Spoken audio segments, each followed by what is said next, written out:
And I want to first congratulate you for coming this far, for finishing from this school. And I want to tell you that this is not the end. This is the beginning. The beginning starts from the end. And the reason why I said this is the beginning, because this is the beginning for real learning. Learning is when you go on your own and learn and study and read, explore life, explore nature, learn, read, listen from people that have seen, that had experience, so that you learn from them. So learning does not stop from the school. And this is the beginning of the life journey. And I want you to value learning beyond schooling. Because there are so many people that became great, not because they went to school, but because they learned. And I want you to learn. I don't want you to school. Don't just go to school, but learn. We had several stories, exemplary stories, like the story of Steve Jobs.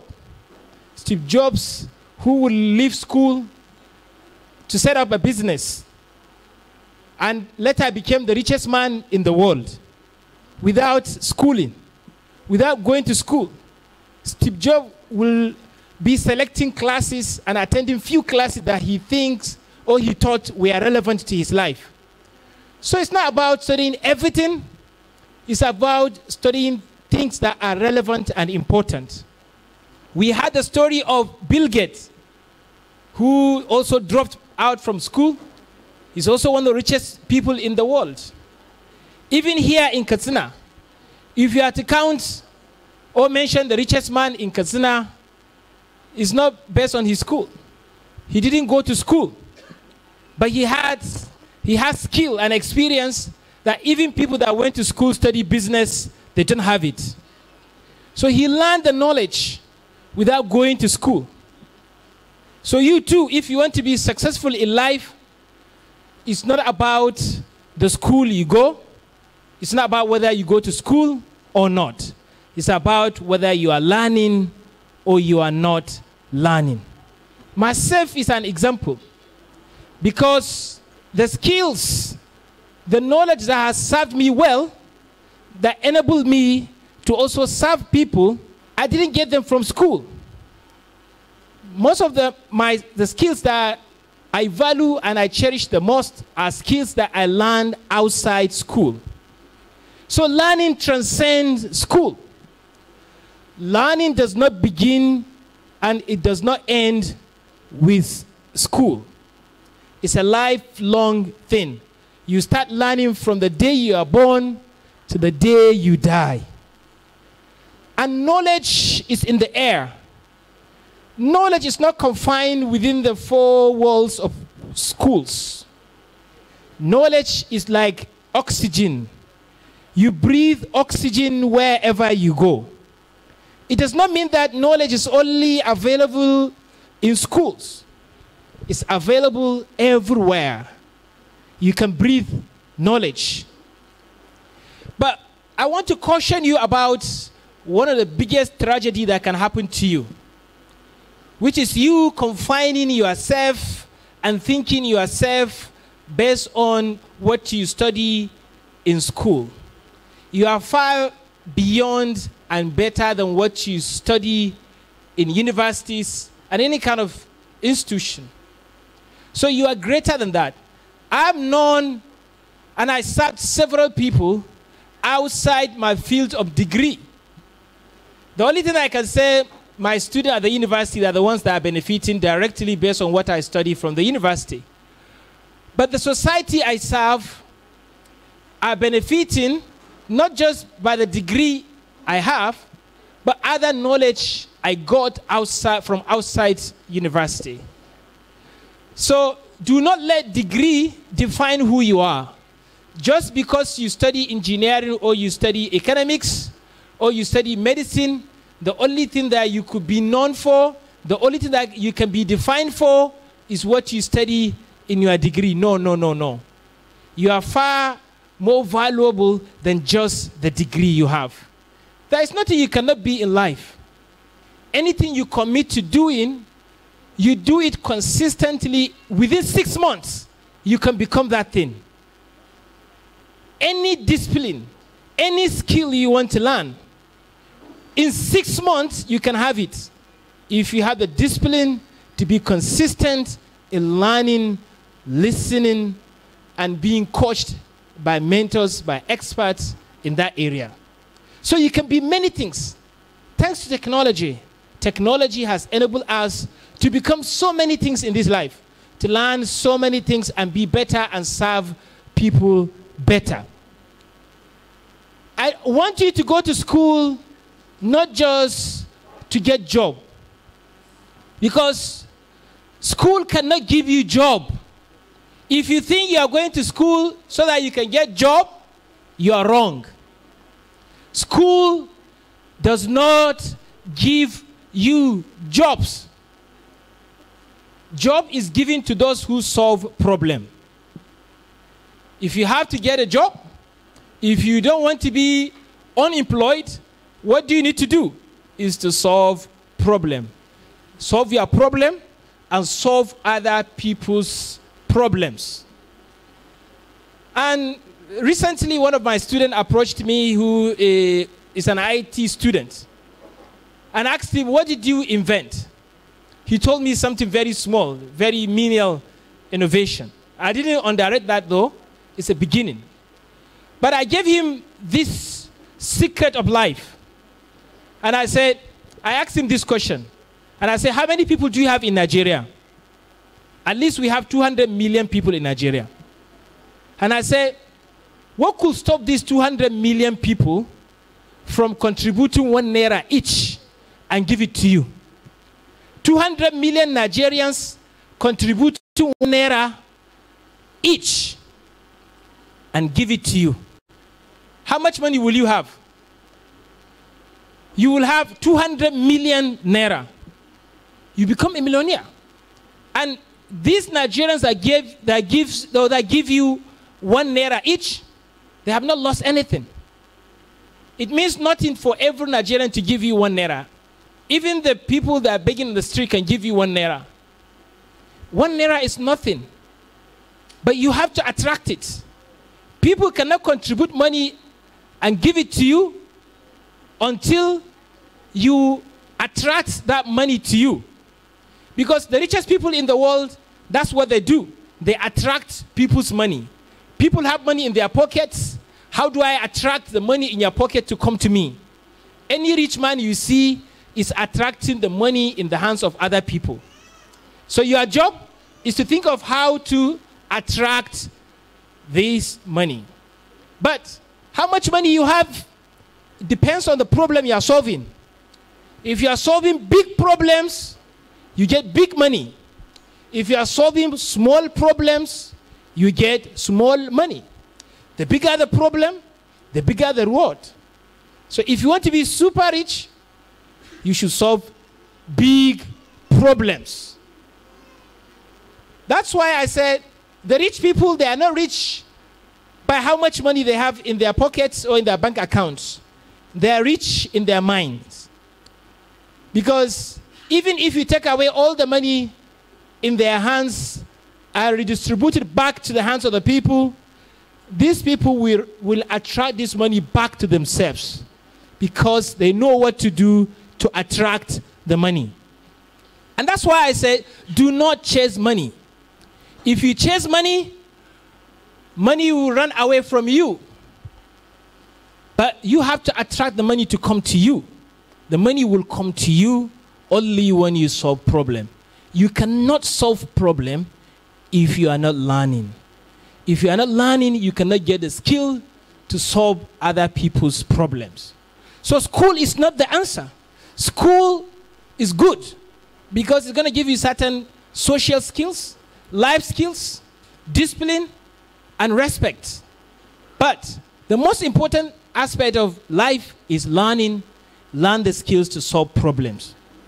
And I want you, as you move on in life, especially at early stage, I want you to imbibe the best value of life. The value that says success is not defined by how much money you have or by how much position you have. When you see two people, one is so powerful, has position, and has a lot of money. And on the other hand, you have somebody who have the right values, honesty, integrity, knowledge, who has the right attitude, who makes difference in other people's life. Among these two people, who is the most successful? I'm sure the second one. Because success is not about how much money you have in your bank account, but how much difference you make in other people's life. Success is not about the position you have, but your integrity, your honesty, your attitude, how you respect people, how you want to learn more. It's about the knowledge you have and how you use that knowledge to impact on other people's life. And that is why I want to caution you too. As you move on in life, you find yourself in 4 possible situations. And in these 4 situations, make sure that you remove yourself in 2 of the 4 situations and always be in the other 2 situations. The first situations I don't want you to be are the situation where your win leads to the loss of other people. You are winning, you are gaining, but that win is coming at the detriment of other people. As long as you have to win, get something, get money, but other people are suffering because of that, that's not a success. A win is not a win if it comes with a loss on other people. I don't want you to also be in a situation where when you lose something, everyone else is losing. A situation where you will say, if I can't get it, nobody should get it. You should not be in this kind of situation. The only situation I want you to be are these 2 situations. The one that says, I'm willing to sacrifice my gain, my win for other people's success. I'm willing to cost myself to sacrifice what I have for other people to win, for other people to gain. And I also want you to be in a situation where your win brings win to other people. That's win-win. I win, and because of my winning, other people are also winning. So this is about selflessness, giving yourself out for other people. Your success is not when you are standing and everyone is down. Your success is when you are standing and everyone is standing. Your success is when you are down and everyone is standing, because you know that you played a role in making these people stand. That's the measure of your success. Do not count your success based on what you have for yourself, but by the contribution you made in other people's success. And this is in line with what my mentor, my leader, has just reminded us. And that's the kind of life he lived. And I want to ask you this question. If you are told today that you are going to die in the next 6 months, what will you do now? What will you stop doing? What will you start doing if you are to die in the next 6 months? What will you do? The answer to this question defines what you value in life. And I want you to center your life around whatever answer you come up with right now. This answer should be the light of your life, should be the guidance of your life. If I'm going to die in the next 6 months, these are the things I will stop doing. And these are the things I will start doing. These are the values of my life. And I want you to set your goals and your activities in life congruent to these things you value the most. The things that you're going to start doing because you are going to die in the next 6 months. Life is too short. It's just like yesterday, we were in your position. We were told that life was short, but we didn't realize it until when we grow older. We realize how fast things move.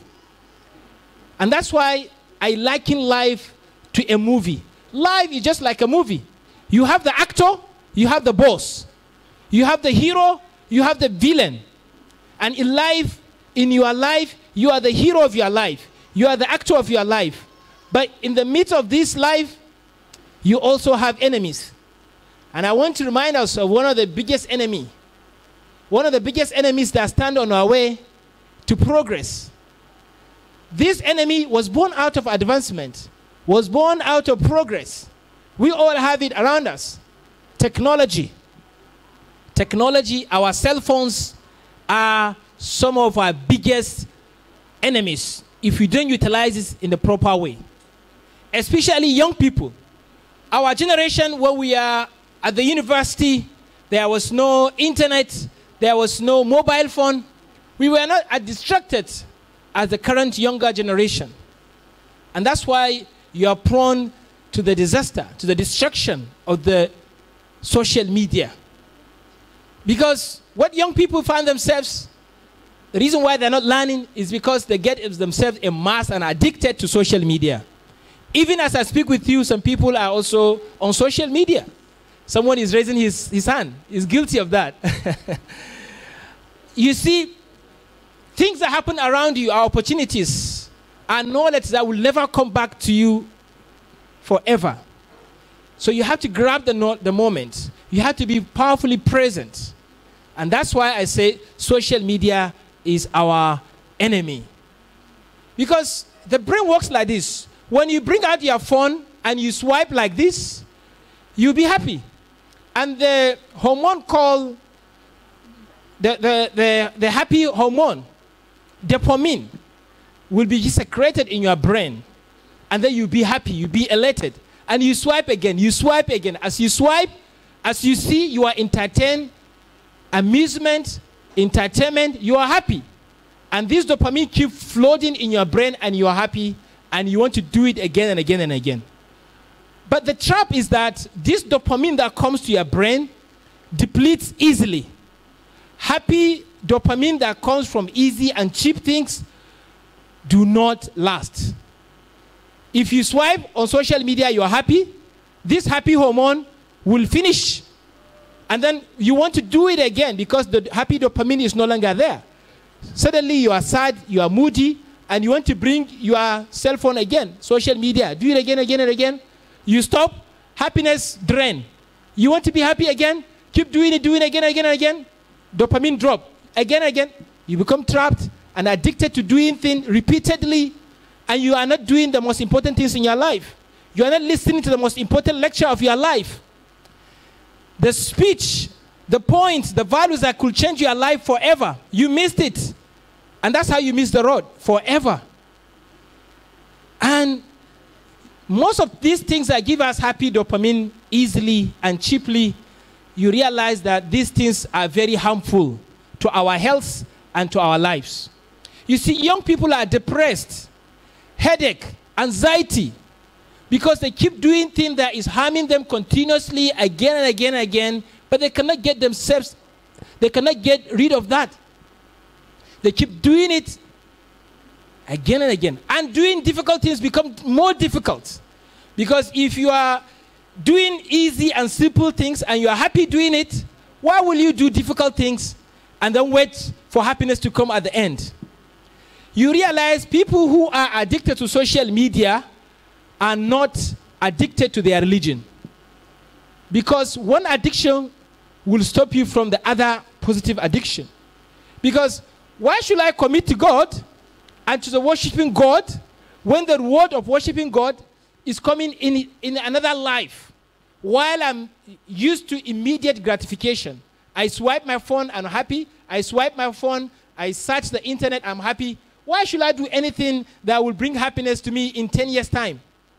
But life is about sacrifice. The happiness, the success you see in other people's life, we have, as a result of sacrifice they made years before.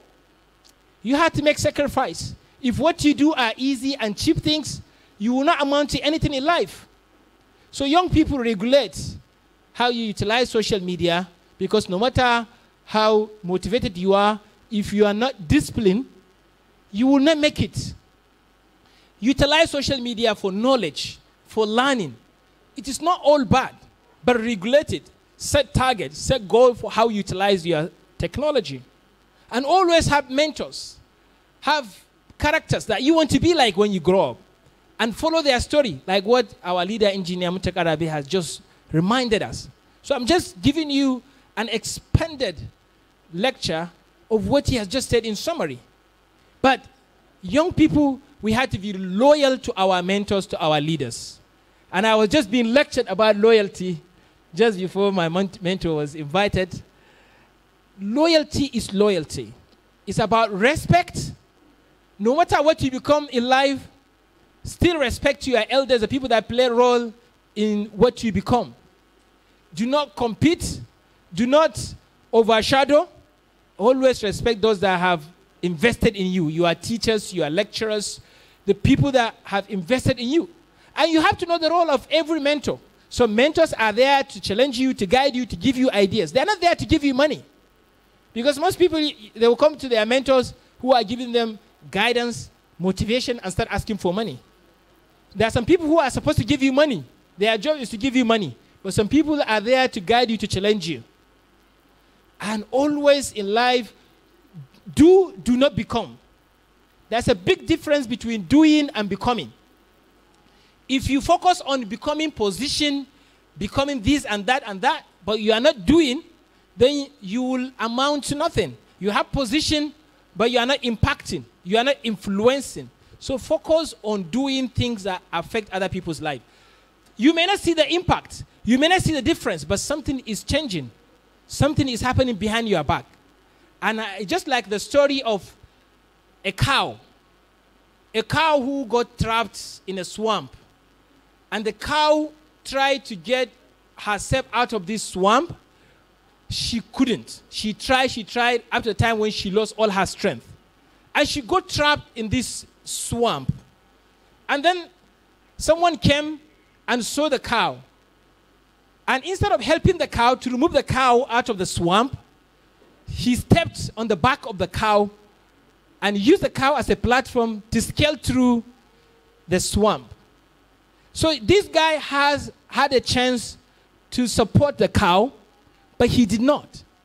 But do you know what happened to him? Immediately he passed that swamp, this person saw a treasure on the ground. He saw a treasure and he saw some golden coins. And he picked them. And then he was happy. This is someone who had a chance to help a cow, an animal, refused to help an animal, but here he is rewarded with a treasure. How comes? But there comes the second person. He came and he saw the cow and he helped the cow. But this person, instead of getting a treasure, he fell into a big hole. He fell into a ditch. But you see the irony of this story? Somebody helped the cow, but he also fell into a big hole, into a big ditch, and he could not come out of it. This is tragedy. So the moral lesson of this story is that the person that saw treasure after scaling through the swamp without helping the cow, this person could have been 1 million times richer, but God limited his richness because he did not help the cow. God put him in a position to help the cow, but he did not help the cow, and because of that, God limited his wealth. And instead of him becoming super rich, God limited his richness to just few golden coins. He thought he was happy, but he didn't know that God has limited him. Okay. So you see, that's the power of doing, helping people. Something is happening, but you don't know what is changing there. And then the second person who helped the cow, he was supposed to die on that day. But God saved his life, elongated his life for just helping the cow. He would think God did not like him. He would think that he is not being rewarded for helping the cow, but he was rewarded. So our rewards could be unknown, but just keep doing, keep helping. God is there, is rewarding you, even if you have not seen the physical reward or immediate reward. And at the end, because I've seen Bahaushe showing me his watch, that my time is almost limited or off, But I want to leave you with, based on the current situation in the country, to be great leaders. As a leadership coach, I always tell people that you are a product of your decisions. You make a decision and you become that decision. You made the decision to join this university, to join this school, and that's why you are here. Decisions you are going to make today will define what you become in the next 10 years. You have to be careful about decision you're going to make and learn how to make decisions. Even our leaders, one of the lessons they should learn is that making decisions have far-reaching consequences. Decisions you make today will affect you not today, but in 10 years' time, in 5 years' time. You have to be careful about decisions you make. And when you're making decision, always make a decision when you are considering all options available. Do not make decision narrowing down to one option. Come out with alternatives and look at the outcomes of each of these options and then decide which option do you go for. And one of the things leaders must always do is they should sacrifice and be honest to the people. No leadership without sacrifice, especially at this trying time. This is the time for leaders to make huge sacrifice. This is the time when Nigerians want to see their leaders cutting down in their expenses, in their salaries, in their allowances, and heavy cuts in size of government and in expenses in running the government. Cutting down in managing the government and its people, reducing the size of the government. And honesty, being transparent, especially in the issue of the current issue in Nigeria, where we talk about subsidy. Because I want to use this opportunity to remind us that even when Nigerians are demonstrating, asking for reversal of subsidy removal policy, we are still paying for subsidy. Subsidy is still ongoing. But Nigerians are on the street asking for subsidy back again. But subsidy is already back. As I speak with you, NNPC is spending more than 14 billion naira every day subsidizing petrol. Because if there is no subsidy, petrol will have been more than 1,000 naira per liter. So subsidy is still around the corner. NNPC has to be borrowing money to continue with these expenses. And borrowing is always bad. Imagine NNPC becoming bankrupt. What happened to the country? And that is why NNPC could no longer remit to the Federation account from May this year. Because subsidies are around. So leaders need to come up and confess that we still have subsidy. Nigerians will appreciate that. And if we are to bring the price of petrol to 400 naira per liter, it means that NNPC will be spending nothing less than 40 billion naira every day. 40 billion naira every day. If you put it in a month, how much would that be? And that money could be used for so many things that could be directly invested in the infrastructure and the people. So these are the kind of honest conversation we should have with people. And I believe post-subsidy, we should have investment in public transport systems so that not everyone should have their cars. That will reduce the need to even buy the expensive petrol. CNG, because CNG is cheaper than petrol. Many Nigerians can afford CNG because we have more natural gas than anyone in Africa. The good news is that now crude oil will be sold to Dangote in Naira. And he will also sell refined petroleum in Naira, which is very good. It will help us conserve our foreign exchange. And it will also help stabilize the petrol price. And it becomes easier for us to acquire the petrol without importation. So it's very good for our balance of trade. Supporting Dangote refinery is very good because that will help increase local productivity, enhance our GDP, and increase transaction in Naira. This will also help boost the Naira value because Dangote refinery cannot be a monopoly in Nigeria because refining business is a global business. It's integrated, it's globalized world. Dangote is competing with other international refineries. So he cannot be a monopoly. We always have option of other refineries. And lastly, we talk about good governance. Every Nigerian wants good governance. But good governance is not possible unless we stop collecting money from politicians. The moment you collect money from politicians, you are saying goodbye to good governance. You are saying welcome to bad governance. So when people are collecting money from politicians, they cannot say they want good governance because it was a transaction. They paid you and you gave them what they asked for. So you cannot hold them accountable. You cannot dictate them. You cannot tell them to give you good governance because they bought it, they paid you for it. We cannot have a good governance when people are spending billions and trillions to get to position. We cannot have good governance when people are suddenly becoming rich by getting to political positions. We cannot have good governance when we don't have the culture of selflessness, when we have a culture of selfishness. We cannot have good governance. We have to be willing to sacrifice our lives, ourselves, our properties, our wealth for this country. If we can't do that at our personal level, we cannot have a good governance. We cannot have a good governance unless we have the right set of values. But unfortunately, the people that are supposed to give us the right sense of values, the religious leaders, are also involved in politics. They collect money, they collect positions, and then people are left with no one to tell them, to guide them. And at the end, all our situations in this country, we cannot get rid out of the problem we are unless we address the issue of Naira. Naira devaluation has worse effect than even removing petroleum subsidy. Naira devaluation is the biggest problem because we are as rich as the strength of the Naira. If Naira is strong, we are richer. If Naira is weak, we are poorer. So we have to protect the Naira.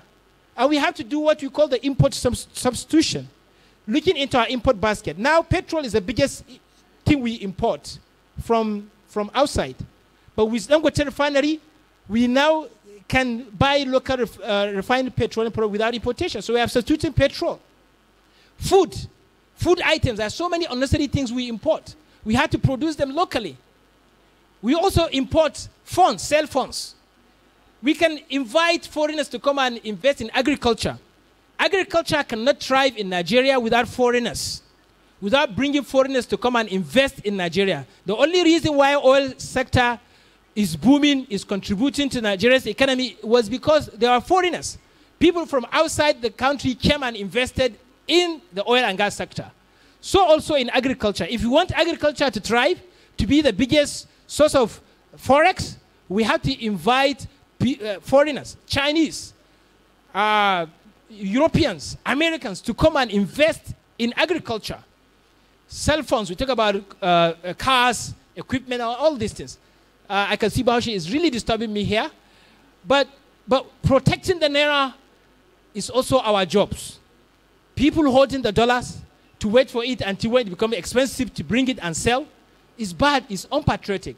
So as leaders, as you graduate from school, you need to be patriotic citizens. You have to obey the law. You losing for other people to gain is not losing, it's winning. So when you become selfless, the reward is not immediate, the reward is not visible, but make sure that, be aware that the reward is there, kept for you. So I want to congratulate you, and I want to inform you that this is just the beginning of your journey, and I wish you all the best in life and best of luck. God bless you, and bye for now.